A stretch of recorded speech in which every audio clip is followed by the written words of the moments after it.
शांति। आज 24 जनवरी 2025 भारत में शुक्रवार है। Today is 24th January 2025 and it's Friday in Bharat. आज की मुरली का जादुई रहस्य स्वयं को प्रेरणा देने के लिए magical secrets of today's Murli for motivating the self।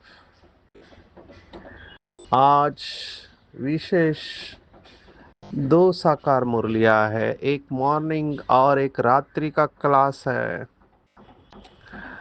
रात्रि का क्लास बाबा के अव्यक्त होने के 1 साल पहले का है, लगभग 18 मार्च 68 का क्लास है, और बाबा 18 जनवरी 69 में संपूर्ण अवस्था को प्राप्त किए।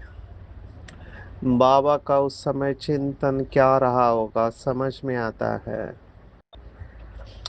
आज विशेष बाबा ने रिस्पॉन्सिबिलिटी उठाई है, जिम्मेवारी। किसकी जिम्मेवारी? तो जो बच्चे बाप के डायरेक्शन पर चलते हैं तो जिम्मेवारी बाबा की है। और डायरेक्शन क्या है? चलते फिरते याद करना। ये बहुत इम्पोर्टेंट बात है, चलते फिरते याद में रहने की, क्योंकि कई ऐसे बच्चे हैं जिनको योग में रुचि रहती है, तो वो कहते हैं हमको निष्ठा में बिठाओ। बाबा ने कई बार ये कहा है, पहले भी कहा था कि अगर 1 महीना आपको छुट्टी दे याद में बैठने की और कुछ नहीं करना है तो भी नहीं हो सकता। तो बाबा अविनाशी सर्जन है, वो जानता है कि आत्मा की अवस्था क्या है। इसलिए कर्म योग का महत्व है। इवन लौकिक भगवत गीता, उसमें जो 4 योग बताए हैं, ज्ञान योग, कर्म योग, भक्ति योग और संन्यास योग, ये सीक्वेंस में लौकिक भगवत गीता है। दूसरा अध्याय ज्ञान योग का है, तीसरा चौथा पांचवा कर्म योग, उसके विस्तार में जाते 12वां भक्ति योग है, लास्ट में मोक्ष संन्यास योग।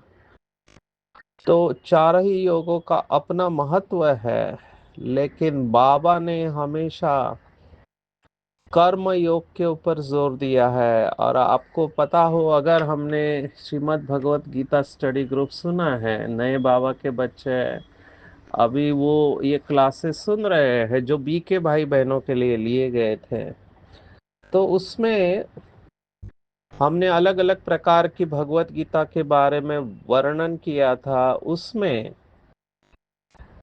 एक कोइंसिडेंस ही कहेंगे कि श्री बाल गंगाधर तिलक, इन्होंने जेल में जो भगवत गीता लिखी उसका नाम है गीता रहस्य। और उन्होंने भी मुख्य विषय जो भगवत गीता का बताया वो है निस्वार्थ कर्म करना। कर्म योग को उन्होंने अपर हैंड दिया हुआ है। और बाबा का हमेशा डायरेक्शन है कि घर गृहस्थ में रहते अपनी जिम्मेवारियां निभाते हुए आपको चलते फिरते बाबा को याद करना है, ना कि उन सन्यासियों की तरह गुफा में जाके जंगलों में जाके रहना है। क्योंकि पूरी दुनिया इस समय जंगल है और जंगल में कांटे होते हैं, और हमको कांटों के जंगल को फूलों का बगीचा बनाना है। इसलिए घर गृहस्थ में रहते हुए इस ज्ञान को उठाने की बात है। एक्चुअली देखा जाए तो संसार को छोड़कर भागना, जंगल में जाना, ये रिलेटिवली इजी है, जो माताओं के लिए संभव नहीं है। लेकिन आज अभी अगर आप कुंभ मेला में देख रहे हैं तो बहुत सारे नागा बहने भी है, जो बहुत कड़ा संन्यास होता है, बहुत कुछ होता है। आप इसके ऊपर रिसर्च कर सकते हैं कि वो कैसे रहते हैं। ये अघोरी और नागा, इनकी अपनी विशेषताएं हैं। लेकिन अदरवाइज सन्यास ज्यादातर भाइयों का ही काम है, बहनें सन्यास नहीं ले सकती। तो बाबा ने देखो हमको बेहद का सन्यास सिखा दिया कि संसार में रहना है, लेकिन संसार हमारे अंदर नहीं रहे, ये ऊंचा सन्यास कहेंगे। तो ये चलते फिरते बाबा को याद करना, ये बहुत इम्पोर्टेंट मुझे लगता है। तो इसके ऊपर हम चिंतन करेंगे। और भी दूसरा, बाबा ने आज गुणवान बच्चों को याद किया है कि कौन से बच्चे गुणवान है। तो जो कांटों को फूल बनाते हैं, किसी को दुख नहीं देते हैं, लड़ते झगड़ते नहीं है, उसे गुणवान कहा गया है। अब ये बात भी बहुत इम्पोर्टेंट होती है, स्पेशली जब कोई भी संस्था बड़ा रूप लेती है तो उसमें डिफरेंस ऑफ ओपिनियन आने लगते हैं। जैसा कि अभी हम देख रहे हैं, खाने पीने के ऊपर कितने डिफरेंसेस ऑफ ओपिनियन हैं। हर एक अपनी फिलॉसफी को आगे पुश कर रहा है। बाबा ने एक मुरली में कहा था कि कलयुग का इन्वेंशन है अलग अलग थेरेपीज। ये डायमंड जुबली में बाबा ने बताया था कितने थेरेपीज आ गए, कितने गाइडलाइंस है। और जब से ये यूट्यूब बना है तो जैसे हर चीज के फायदे होते हैं, वैसे नुकसान भी होते हैं। लोग यूट्यूब के द्वारा क्या क्या करते रहते हैं, कहाँ से पढ़ते हैं, किसी फिलॉसफी से प्रभावित होकर सब अपनी अपनी बातें प्रोपोगेट कर रहे हैं। सब ने अपने अपने फॉलोअर्स बना के रखे हैं।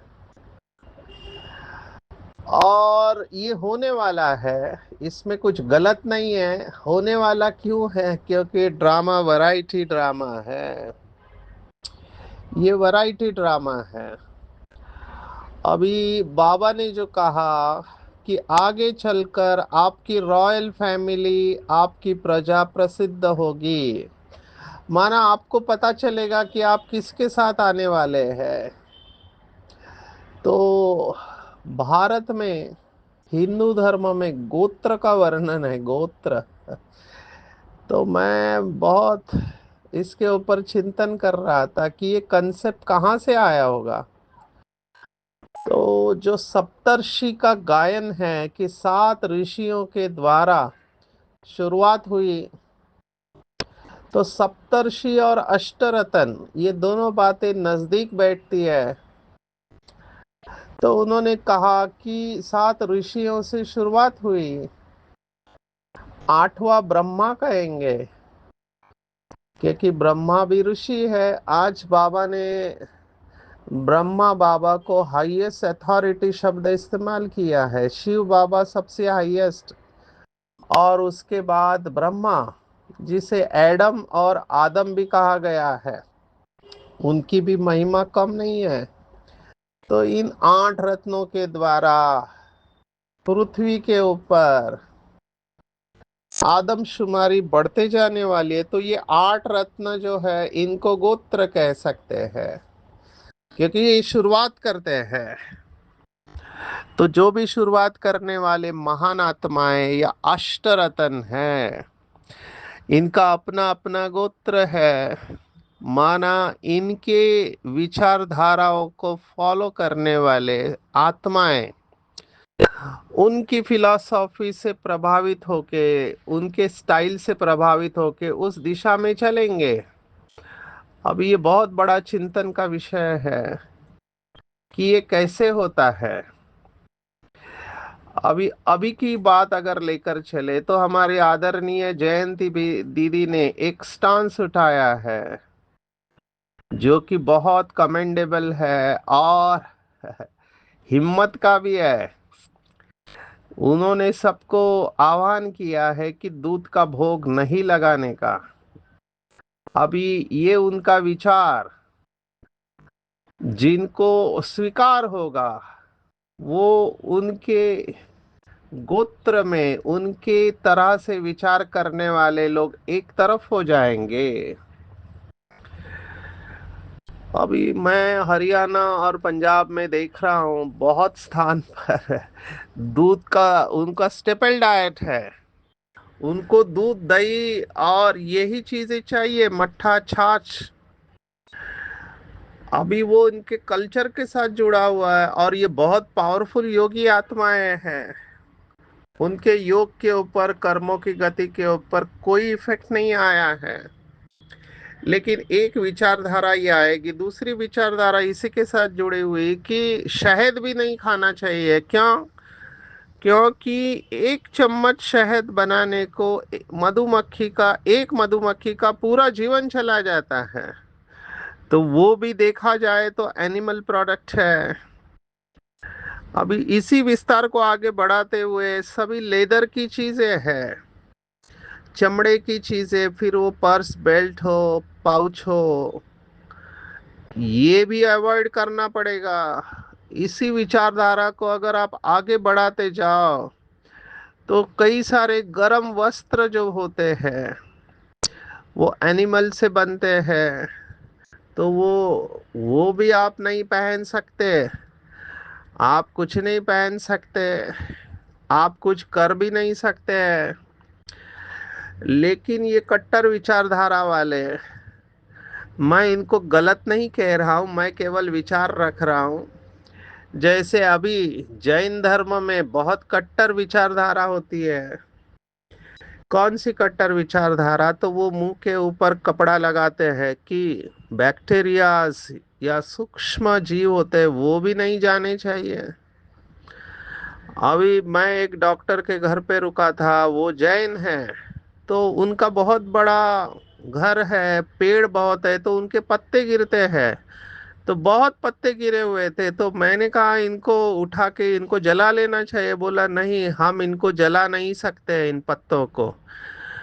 इतना पत्ता गिरा हुआ था, लेकिन जला क्यों नहीं सकते? क्योंकि उसमें सूक्ष्म जीव होते, उनकी हत्या हो जाएगी। तो वो उसको इकट्ठा करते हैं लेकिन जलाते नहीं है। अभी मच्छर को भी मारते नहीं है, क्योंकि मच्छर को मारना भी हिंसा है।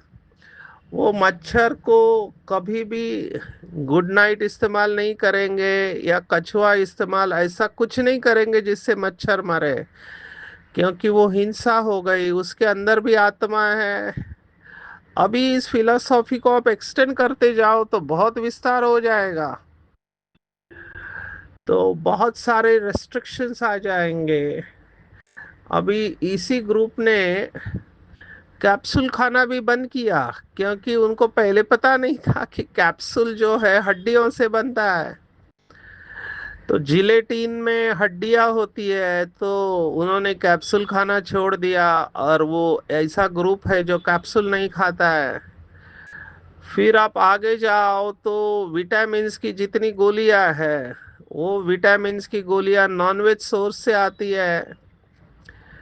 बी कॉम्प्लेक्स, अभी कितने सारे बी के भाई बहने बी कॉम्प्लेक्स की गोलियां खाते हैं, तो नॉनवेज सोर्स से आती है वो। तो वो खाना बंद हो जाएगा। और आगे जाओ, इसका विस्तार रुकने वाला नहीं है। लेकिन इस विचारधारा से चलने वाले ये सब काम नहीं करेंगे, तो इनका एक ग्रुप बनेगा और पूरे विश्व में ऐसे लोग हैं। देर इज नथिंग रॉन्ग, ये उनका अपना चॉइस है। दूसरी तरफ है कि हम इतना रेस्ट्रिक्शन रख नहीं सकते हैं। मम्मा बाबा दादिया इन सब ने ये रेस्ट्रिक्शंस रखा या नहीं रखा ये तो उनके साथ वाले जान सकते हैं, लेकिन इतना जरूर है कि मधुबन में अव्यक्त बाप दादा के वक्त खीर का भोग लगता है। कितने सारे सेंटर पर खीर का भोग लगता है, कैप्सूल सभी ने खाए, दादियों ने खाए, हमने देखा है। और बहुत सारी चीजें हैं इसमें, राइट और रॉन्ग में नहीं जाना है, हर एक को फ्री विल है। फ्री विल है, हर एक को अपना डिसीजन खुद लेना है।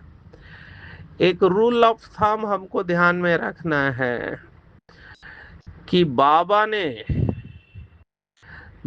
ने मुरली में जो कहा है, डायरेक्शन दिया है, उसको फॉलो करना है। बाकी किसी भी की मत आप सुनते हो तो उसको हम मनुष्य मत ही कहेंगे, ना कि श्रीमत। इसलिए मुरली को बहुत अच्छी तरह से समझना है, उसका अर्थ निकालना है। कई लोग बाबा की मुरली में से भी ये पॉइंट निकालते हैं और फिर बताते कि देखो बाबा ने भी इस मुरली में ऐसा ऐसा कहा है। अभी हर एक को डिसीजन लेना है, मुरलियाँ अवेलेबल है, हमको मुरलियों का चिंतन में जाके देखना है कि इसका भाव क्या है। शास्त्रों के ऊपर भी झगड़ा इसी बात का है कि जैसे अभी देखो, मेरे को किसी ने वीडियो भेजा कि एक इस्लाम का युवक जिसने अपने आप को पूरा कुरान के ऊपर न्योछावर कर दिया, लेकिन कुछ उसमें ऐसी बातें आई जिसके ऊपर उसको डाउट हो गया कि ऊपर वाला ऐसी बात कैसे कह सकता है कि किसी को आपने जीत लिया तो उनकी जो औरतें हैं उनके साथ क्या करना, ये सब बताया हुआ है। तो उसे ये बात अच्छी नहीं लगी और उसने इस्लाम को छोड़ दिया। सभी मौलाओं को उसने प्रश्न पूछा जिसका जवाब उनके पास नहीं था, और उसने इसके अपोजिशन में गया। अभी कई लोग हैं ऐसे, शास्त्रों में बहुत सारी बातें हैं जिसके ऊपर ऑब्जेक्शन ले रहे हैं। ये हर धर्मों में होता है। जैसे हिंदू धर्म में मनुस्मृति के ऊपर, कि मनुस्मृति पुराने विचारों जैसे, अब ये कितने लोगों ने पढ़ी है मुझे नहीं पता, मैंने तो पढ़ी नहीं है, लेकिन इसकी किताबें जलाई जाती है और इसके ऊपर भी झगड़ा होता है। क्रिश्चियनिटी में भी वो जो प्रोटेस्टेंट ग्रुप रहा है, मार्टिन लूथर किंग वाला, उन्होंने कहा ये हो नहीं सकता है, बहुत सारी बातें हैं। तो ये हर एक सेक्ट में ये सब बातें होती है कि जैसे परिवार बड़ा होने लगता है, जो मेन फाउंडर है वो चला जाता है, तो डिफरेंस ऑफ ओपिनियन से ये लोग अलग होने लगते हैं। और हमारी विशेषता यही है कि डिफरेंस ऑफ ओपिनियन होते हुए भी हम एक साथ रहे, क्योंकि इसी के ऊपर नंबर बनने वाले हैं, इसी के ऊपर नंबर बनेंगे। बाबा ने स्पष्ट बताया, आखिरी पेपर है महाराष्ट्र का, संस्कार मिलन की रास। बाबा का फंडामेंटल पॉइंट अगर हम ले कि वैरायटी ड्रामा था, है और रहेगा, एक का पार्ट न मिले दूसरे से। कुछ बातें कुछ लोगों को अपील करेंगी, कुछ बातें कुछ लोगों को अपील नहीं करेंगी।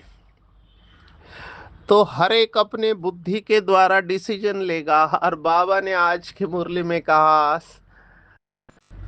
बच्चे भी ज्ञान को नंबरवार समझते हैं, फर्स्ट ग्रेड, सेकंड ग्रेड और थर्ड ग्रेड। समझ भी एक की अपनी अपनी है, निश्चय भी हर एक की अपनी अपनी निश्चय है। बाप तो समझाते रहते हैं। अभी देखो, एक आत्मा, बाबा का बच्चा सिकिलदा, 2 से 5 योग करने वाला, 14 साल तक ये करना ये इजी नहीं है, लेकिन ये करने के बाद में कुछ देखा डिस्टरबेंस, कहाँ बाबा कहाँ गया, बाबा कुछ करता क्यों नहीं, अभी बाबा कुछ करता क्यों नहीं है, ये मन मत है। बाबा को कुछ तो करना चाहिए, ये भी मन मत है। तो किसी ने कहा बाबा अभी इधर नहीं आता क्योंकि इधर पतित हो गए, तो बाबा उधर आता है, बाबा का पार्ट बदल गया तो उधर गए, तो यहाँ से हाथ छोड़ दिया। अभी ये उस आत्मा की बुद्धि ने डिसीजन दिया है, जैसे कई आत्माओं की बुद्धि डिसीजन देते कि यहाँ ठीक नहीं है तो उधर जाना चाहिए। फिर देखो ब्रह्मा कुमारी से कितने अलग हो गए, शंकर पार्टी निकली, विष्णु पार्टी, परम शिव, और अभी ओम मंडली, ये सब क्यों निकल रहे हैं? क्योंकि उनको लगता है कि सत्य यहाँ नहीं है अभी, और उनका भी अपना लॉजिक है जिसको लेकर वो चल रहे हैं। तो ये बातें तो होती रहेगी और शायद इसी के आधार पर नंबर बनेंगे। लेकिन आज की मुरली को बहुत गहराई से अगर समझेंगे तो बाबा ने दो तीन ऐसे शब्द इस्तेमाल किए हैं जिसके ऊपर चिंतन करना चाहिए। कई लोगों को बाबा ने कहा थोड़ा ज्ञान आने से देह अभिमान आ जाता है, योग बहुत ही कम है। अभी मुझे यहाँ पे बताना जरूरी लग रहा है कि नाम सेम होने से मुझे सुनना पड़ा। अभी मुझे पता नहीं चला कि मुझे क्यों बुलाया गया, लेकिन मुझे बताया तुम क्लास में इतनी बड़ी बड़ी बातें करते हो, तुम तो रहे भी नहीं हो मम्मा बाबा के साथ। मुझे समझ में नहीं आया मैंने क्या किया। लेकिन जब बाद में पूछा तो पता चला दूसरा कोई और है सेम नाम से, वो सब ये बातें कर रहा है और मुझे सुनना पड़ा। तो ये भी हिसाब किताब है, नाम सेम होने से कंफ्यूजन क्रिएट होता है। तो थोड़ा ज्ञान आने से देह अभिमान आ जाता है, योग बहुत ही कम है। कोई कहे हम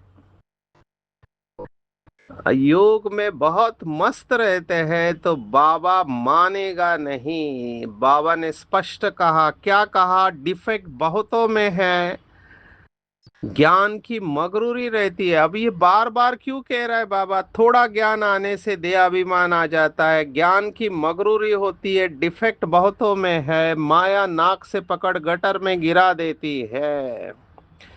इसका मतलब जरूर ऐसे केसेस है जो ज्ञान में आने के बाद उनको उल्टा नशा चढ़ गया और अपने को बहुत अच्छे योगी समझने लगे। लेकिन बाबा कह रहा है कि योग है नहीं।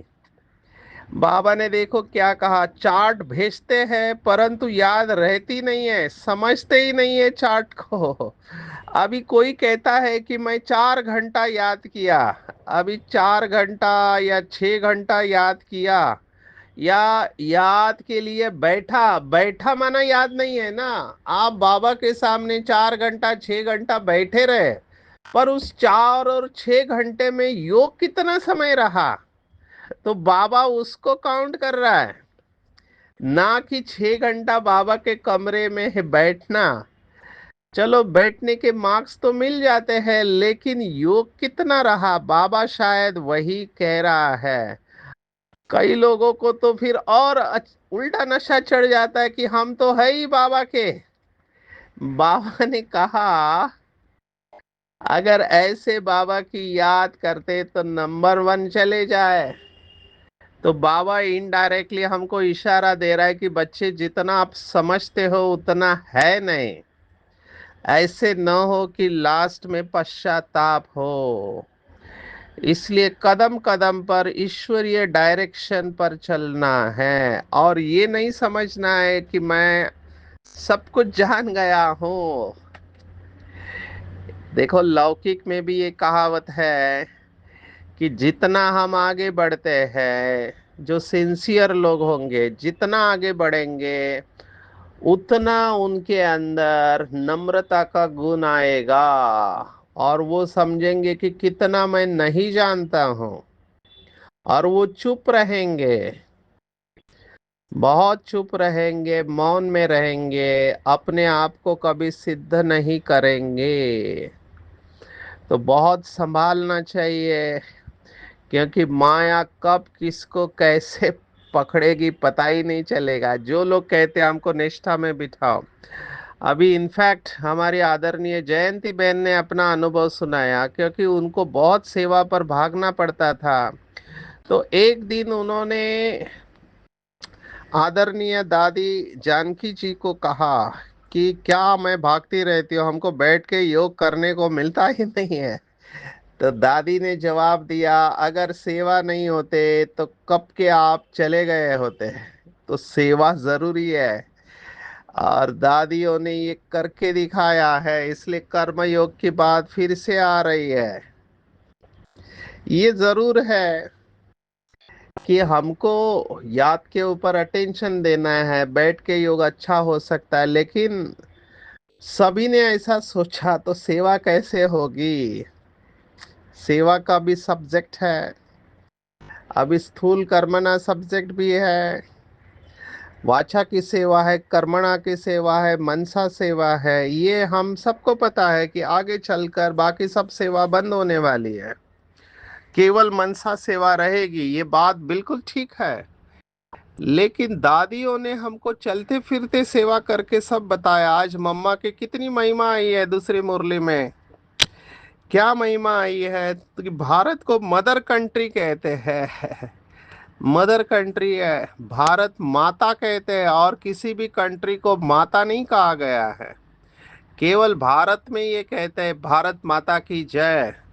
कभी हमने अमेरिका माता की जय या ऑस्ट्रेलिया माता की जय या जय माता झेकोस्लोवाकिया ऐसे सुना नहीं है। भारत माता की जय क्यों है? क्योंकि मम्मा ने भारत में बहुत सेवा किया है। बाबा ने आज मम्मा को याद किया है, और हर क्लास में मैं देखता हूँ माताओं बहनों की मेजॉरिटी है, हर क्लास में जिस सेंटर पर जाता हूँ। तो ये माताओं का विशेष पार्ट है संगम युग पर, हमको स्वीकार करना पड़ेगा। इसलिए मदर कंट्री है। कंप्यूटर में भी मदर वर्ड होता है, मातृभाषा कहते, पितृभाषा कहते नहीं है। हालांकि आजकल कुछ लोग इस शब्द को भी इस्तेमाल करने लगे हैं। तो इन सब बातों के ऊपर चिंतन करना चाहिए। मुख्य बात है कि गुणवान बनना है, गुणवान फूल बनना है। मैं भगवान के बगीचे का खुशबूदार फूल हूँ। भले हम कोई भी साधारण कर्म कर रहे हैं, साधारण कर्म करते हुए भी स्थिति बहुत ऊंची होनी चाहिए।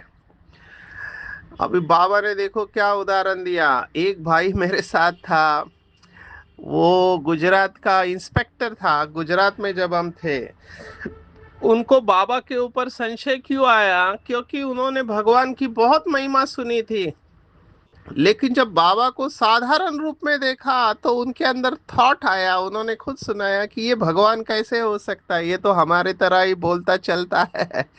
बाबा ने आज इसी को ही टच किया है। जैसे आप बोलते हो वैसे ही बोलते हैं, वैसे ही चलते हैं।